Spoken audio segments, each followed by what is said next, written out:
Now, what in the Royal Caribbean is going on here? So today I want to talk about Royal Caribbean's masterful business plan that I believe they are currently implementing right now to aggressively dominate multiple sectors and quadrants within the cruise ship industry. They're also in the process of somewhat carving out their own niche, their own lane. They are monopolizing, if you will, and I don't think a lot of people, if any, are talking about what's really going on. Now, in all fairness, I do know we've been talking about Royal Caribbean a lot here on this channel, but Royal Caribbean is indeed trending right now, especially with the launch of their brand new cruise ship now open to the public, Royal Caribbean's Icon of the Seas, the newest and largest cruise ship in all the world. I did pre-plan this video series dedicated to Royal Caribbean and Icon of the Seas over a week and some change ago. I just want to finish the series up between this channel and my secondary channel, Jay the Nomad. Maybe you guys seen a few of the videos. I have two more left. This video you see before you here, and tomorrow I'll be putting out my final honest review of my time on board Icon of the Seas, outlining the good, bad, and ugly, pros and cons, the whole nine. However, starting on Monday, we will get back to the fun stuff involving all of the cruise ship industry. And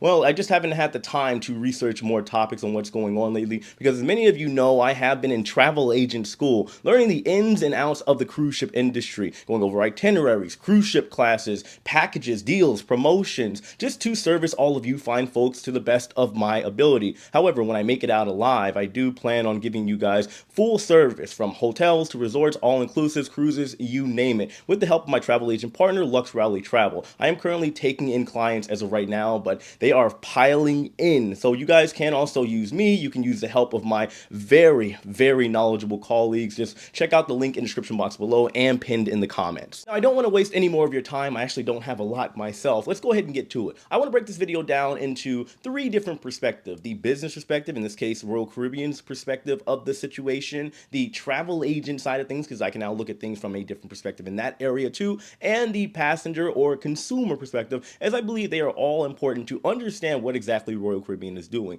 So I'm going to be very blunt here and tell you that I believe that Royal Caribbean is no longer in the cruise ship industry, or rather I should say they are not focused on it. They are now focused, at least when it comes to the new Icon class, the theme park business. When we look at Icon of the Seas, I think we all can agree that the first thing that comes to everyone's mind is that the ship is absolutely massive. Some would understandably argue that the ship is too big. However, I believe that it was absolutely intentional. We do know that cruise lines, especially the Carnival, the Norwegians, and MSCs of the world have all been kind of playing this measure of game. We saw NCL kind of back down with their premium class, going smaller into more of a premium category. However, Carnival's still playing the game, and MSC has even in a way kind of mimicked the Oasis class ships. We also, of course, have the Mouse, Disney Cruise Line, quietly but aggressively for a while now, sneaking into the cruise game to implement what I believe Royal Caribbean is targeting, the theme park at sea concept. I believe that Royal Caribbean is trying to beat out Disney, for example, at becoming the theme park at sea. Disney already has it on land. It would be understandable and an understatement to say that that's what they are tackling right now. Royal Caribbean wants to stomp all of that out. However, if you look at the other quadrants, for example, look at Virgin Voyages. They are the adult-only cruise line. They're trying to tackle that lane. However, Royal Caribbean is already implemented on their private island an adult area, which is, I would argue, absolutely beautiful. And in my opinion, it's larger and it does beat out Virgin's Island, both located over in the Bahamas. Negating the adult-only factor, that is just one element that Royal Caribbean is tackling. I do believe that when it comes to this theme park at sea concept, Royal Caribbean has been planning this for a long damn time. By that I mean as early as the Oasis class that launched in 2009. It also wouldn't be outside of the realm of possibility that Royal Caribbean has been planning this as early as the Freedom class. Why? Because when the Freedom class came out, it did take out Carnival Cruise Line as becoming the world's largest cruise ship. That's when they started, of course, with the mall-like concept inside of the Royal Promenade, but then they started implementing more things between the Oasis class and the Quantum class with the surfing simulator, the skydiving simulator, and just all the little giblets and innovative attractions that Royal Caribbean was putting on their ships. I do believe that all these other ships were somewhat the guinea pig phase because Royal Caribbean had been planning all this for a while. When I was on board Icon of the Seas during their travel agent executive cruise, obviously I was talking to a lot of people, shaking a lot of hands, primarily talking about Royal Caribbean and Icon of the Seas. For example, when it comes to their innovative aqua theater located now in the front of the ship as opposed to the back from the Oasis class, that idea alone was already in the works as early as 2016. 2015, which means if you look at the designing of it, it could have gone back a couple years prior. So if you think about just one area on board Icon of the Seas,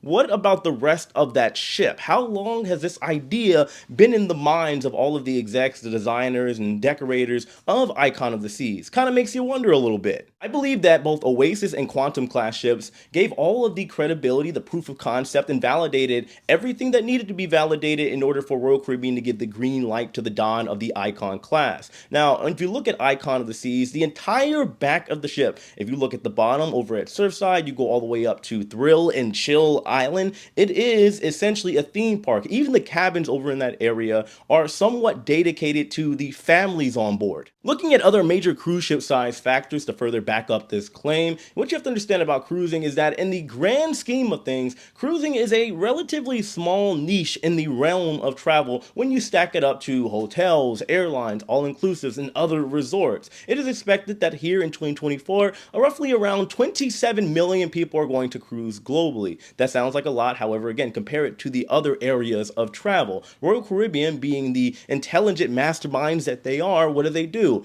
They try to attract a wider demographic. How do you do that? You decide to combo up or become more of somewhat of a hybrid. You already have the cruising factor set in stone. That comes free. It's already a given. We know this. What cruising has on top of other things is brand loyalty. A lot of people are very dedicated and dependent on a certain cruise line for their ultimate vacation experience. You know what doesn't need brand loyalty to a certain extent? The theme park industry. Outside of Disney, if you look at Universal or any other theme park around the world, do people get obsessed? Yeah, there are the odd few. They may like a certain attraction like Harry Potter World at Universal. However, they go because it's there. It's bright and shiny and new and it has festivities and there's just something to do for a great time. If you couple that up with the cruise experience and then the theme park experience, well, obviously, as you could imagine, there are a lot of people that are going to come running, especially children. Looking at not only the size of Icon of the Seas, look at the way the ship was designed. Look at the paintings and the colors. The ship is very bright. If you have seen on any Instagram, TikTok, Facebook, whatever social media platform,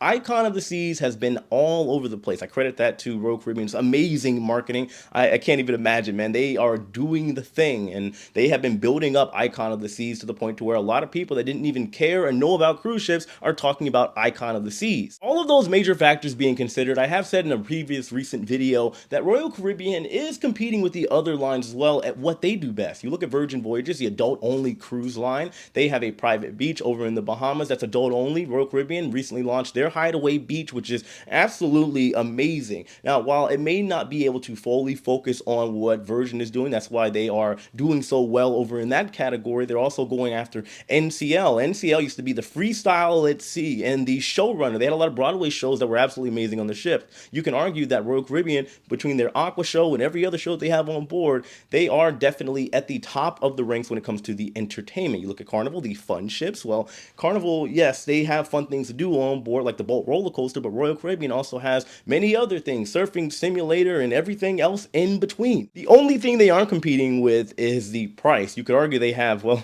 Disney prices, and the crazy part is that people are paying them, which validates Royal Caribbean's reasoning for increasing the prices. If people are going to keep giving them money and then, of course, in turn, they're making profit, they're not going to stop that machine from turning. Now, when it comes to Disney itself, we know that Disney has gained a lot of momentum in the cruise ship space. They have multiple ships that are on the way right now as we speak. Royal Caribbean, I believe, is trying to go ahead and stump out that idea of Disney becoming not only Disney as we know it on land, but the Disney theme park at sea. Royal Caribbean wants to take that title, and I do believe that they have enough validation, enough manpower, enough money to do so. To sum all of this up, and I do apologize, by the way, for this video being all over the place. I find this topic very, very exciting, and it's cool, and it's absolutely genius. I do believe that Royal Caribbean is and will take the title of theme park at sea. I believe that is their game plan, and when you look at their subsidiary, their sister company, Celebrity Cruises already earned the title of resort at sea. So you have the resort at sea and you have the theme park at sea. Whenever there's like adults, for example, that want an adult-like experience and they want to go a little bit more upscale, or should I say premium, because that's the category Celebrities in, and they want something similar or akin to a Royal Caribbean experience, where are they going to go? celebrity cruises. So now they continue to monopolize and corner those markets. That way they can continue making profits and being successful. Anywho, I could be wrong. That's just my tinfoil kooky idea of what's going on with Royal Caribbean based off of my experience with them as well as what I have seen after being on board not only Icon of the Seas, I've been on Oasis class, been on Freedom class, and well, everything in between, the Quantum class as well. But let me know what you guys think in the comment section. Once again, I apologize. I know this video is all over the place, but man, I've just been thinking about this since I was on Icon of the Seas. And again, very interesting. Royal Caribbean, they are definitely the best, at least on paper. Been saying this for a long time. They know what they're doing. They have a well-oiled machine, and they are absolutely killing it. And I believe that they will continue to do so, even if they decide to add more ships. As of right now, they have 3 ships planned for the Icon class. However, there are rumors afoot saying that there is going to be 4 or 5, just like is what is happening with the Oasis class. They keep building and building and building, but they got to see how the product actually works, considering the Icon class as well as the Oasis class is limited on itineraries as far as where they can go because they are just too dang big, meaning they have to find the right wide audience and demographic to fill those ships that don't just care about the scenery and being in the ocean, but more so a theme park like environment in which they can have fun on board, look at the water every now and then, enjoy the ports and enjoy their time, and of course give Royal Caribbean money. But that's what I got, guys. Hit that like button on your way out. Subscribe if you haven't already. Know that I love and appreciate every single one of you. Check out Lux Rally Travel Agency, link in the description box below, and I'll see all of you later. Take it easy.